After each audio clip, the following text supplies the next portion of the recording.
Hello second year. पिछली class में हमने नया टॉपिक स्टार्ट किया था मांग की लोच। उसके अंतर्गत हमने मांग की लोच की परिभाषा को समझा था, उसके सूत्र को समझा था और आर्क लोच या चाप लोच की रेखा चित्र, उसका डायग्राम, उसके सूत्र और उदाहरण सहित उसकी डिटेल में हमने व्याख्या की थी। इस लेक्चर में हम कुल व्यय का उपयोग करके मांग की लोच मापने का H. लिबांस्की के सूत्र के बारे में पढ़ेंगे। H. लिबांस्की का मत है कि इस सूत्र से कीमत के परिवर्तन के कुल व्यय पर क्या प्रभाव पड़ता है, उसका कारण इस सूत्र का समावेश हुआ। इस सूत्र का क्या है? E = 1 minus delta E upon x delta P, यानी डेल्टा E है कुल व्यय के परिवर्तन का सूचक है, x मांग की प्रारंभिक मात्रा और डेल्टा P कीमत के परिवर्तन को बताता है। इस संदर्भ में हम एक उदाहरण लेंगे। मांग की कीमत यानी कीमत रुपयों में व्यक्त की गई है और मांग की मात्रा इकाई में व्यक्त की गई है, कुल व्यय रुपयों में व्यक्त किया गया है।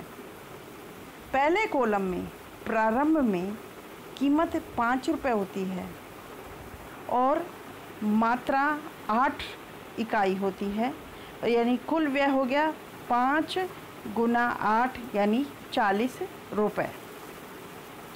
अब हम 3 कंडीशन के बारे में पढ़ेंगे, 3 स्थिति के बारे में पढ़ेंगे कि जब कीमत 5 रुपये से 4 रुपये हो जाती है, 5 रुपये से 4 रुपये स्थिति, तो पहली स्थिति में मांग की मात्रा 10 इकाई होने पर कुल व्यय 4 गुना 10 यानी 40 रुपये, यानी पहले भी 40 था, अब में 40 है, तो यानी डेल्टा E यानी कुल व्यय में परिवर्तन क्या होगा? 0। अब दूसरी कंडीशन देखें, जब कीमत 5 रुपये से 4 रुपये हो जाती है, मांग की मात्रा 9 हो जाती है, ऐसी स्थिति में कुल व्यय कितना होगा? 4 गुना 9 यानी 36 रुपये। पहले कितना था? 40 रुपये और अब हो गया 36, यानी 4 रुपये घट गया, यानी कुल व्यय का परिवर्तन क्या हो गया? -4। तीसरी कंडीशन हम देखते हैं कि जब कीमत 5 रुपये से 4 रुपये हो जाती है तो मांग की मात्रा यानी 11 इकाई, तो कुल व्यय होगा 4 गुना 11 यानी 44, यानी कुल व्यय में परिवर्तन 44 - 40 यानी 4 रुपये बढ़ गया। यानी 3 कंडीशन हैं। पहली है कुल व्यय में परिवर्तन 0 है, दूसरे में -4 है और तीसरे में 4 है। जब इसको हम सूत्र में रखते हैं, लिबांस्की का सूत्र कौन सा है? 1 minus delta E upon x delta P। पहली स्थिति में 1 - 0 अपॉन 8 गुना -1, यानी सूत्र करने पर मांग की लोच क्या हो गई? 1। दूसरा है, दूसरे कंडीशन में क्या है? जहाँ पर कुल व्यय का परिवर्तन -4 है, तो सूत्र में डालते हैं तो 1 - -4 अपॉन 8 गुना -1 = 0.5, यानी 1 से कम यानी <1। तीसरी कंडीशन है जहाँ पर हमारा व्यय 4 रुपये बढ़ जाता है, तो सूत्र में 1 - -4 अपॉन 8 गुना -1, तो यानी 1.5। तो ऐसी स्थिति में 1 से ज़्यादा यानी <1। तो यानी तीनों स्थिति में जब निष्कर्ष क्या निकला कि जब कुल व्यय में परिवर्तन 0 होता है तो मांग की लोच इकाई के बराबर होती है। जब कुल व्यय घट जाता है तो 1 से कम, या कुल व्यय बढ़ जाता है तो 1 से ज़्यादा मांग की लोच होती है। यानी लिबांस्की का सूत्र ज़्यादा सही माना गया है और इसको आर्क लोच में भी हम प्रयुक्त कर सकते हैं। अगला है मांग की बिंदु लोच। मांग वक्र के एक बिंदु पर लोच का पता लगाना अत्यधिक कठिन होता है। इसमें डिफरेंशियल कैलकुलेशन अर्थात चलन कलन की गणित का प्रयोग किया जाता है जो थोड़ा कठिन होता है। इसलिए हम इसमें ज्यामितीय विधि का प्रयोग करेंगे जो अपेक्षाकृत सरल होती है। चित्र में आप देखिए,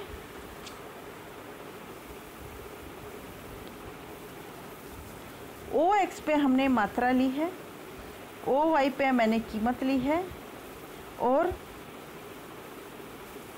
ये है मांग रेखा। ये मांग वक्र को बता रहा है जहाँ पर 2 बिंदु हैं A और B। जब कीमत OP1 होती है तो मात्रा ON के बराबर होती है जो A बिंदु पर स्थित है। जब कीमत घटकर OP1 से OP हो जाती है तो मात्रा OPN हो जाती है, ON1 हो जाती है, यानी B बिंदु पर आ जाती है। यानी डेल्टा P यानी डेल्टा X जो कीमत के परिवर्तन और आय के परिवर्तन को बता रहा है। ज्यामिति विधि में मान लीजिए हम मांग वक्र के A बिंदु पर मांग की लोच का पता लगाना चाहते हैं तो PP यानी AB अंश का मांग वक्र एक छोटा सा अंश है। इस छोटे से अंश को एक सीधी रेखा माना जा सकता है। A बिंदु पर एक स्पर्श रेखा डाली जाती है जो Y अक्ष के E पर और X अक्ष के G पर काटती है। मांग के सूत्र का हम प्रयोग करें तो आप देखते हैं E = delta X upon X upon delta P upon P यानी delta X upon delta P P upon X। पहले भी बता चुकी हूँ, डेल्टा X X की मात्रा में परिवर्तन, डेल्टा P कीमत में परिवर्तन, P प्रारंभिक कीमत और X प्रारंभिक मात्रा। अगर इसमें हम देखें तो डेल्टा X किसके बराबर है? K B के बराबर है। डेल्टा P किसके बराबर है?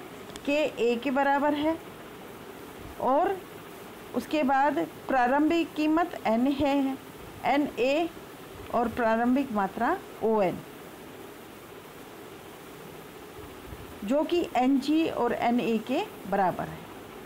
अब आप देखिए कि डेल्टा KB यानी डेल्टा AKB यानी A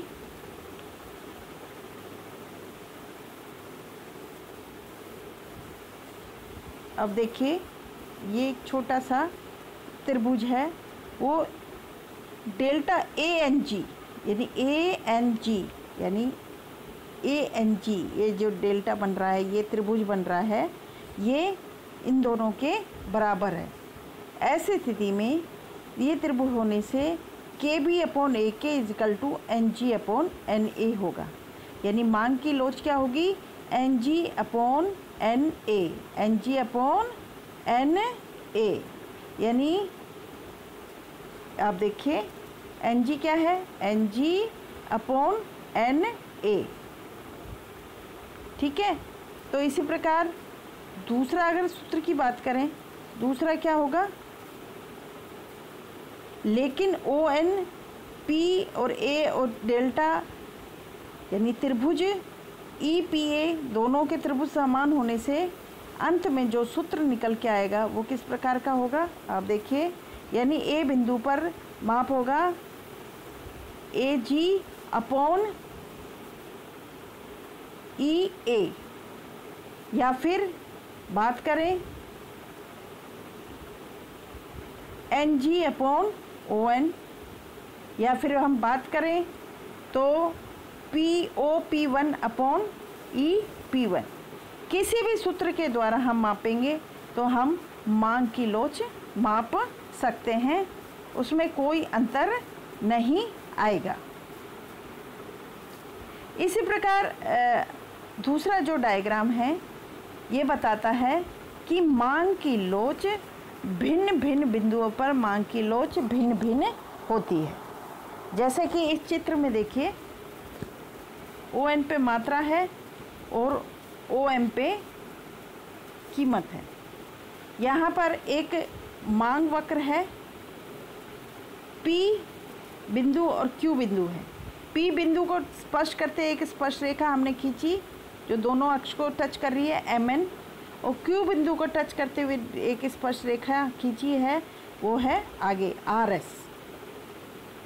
यानी अगर P बिंदु पर हम सूत्र मापें तो यानी मांग की लोच क्या होगी, PN/PM।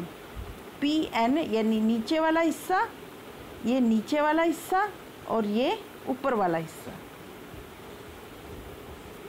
इसी प्रकार Q बिंदु पर हम मांग की लोच मापें तो क्या होगी, QS/RQ। इस तरह से हम मांग की लोच, अब आप देखें P बिंदु पर मांग की लोच क्या है, PN/PM, तो ये 1 से ज़्यादा। अब आप खुद ही दिख रहा है कि नीचे वाला भाग ज़्यादा है, ऊपर वाला भाग कम है, जबकि Q बिंदु में नीचे वाला भाग कम है, ऊपर वाला ज़्यादा है। ऐसी स्थिति में Q बिंदु पर मांग की लोच क्या होगी, QS/QR यानी <1। इस प्रकार हम दो विभिन्न बिंदुओं पर मांग की लोच को माप सकते हैं। Thank you.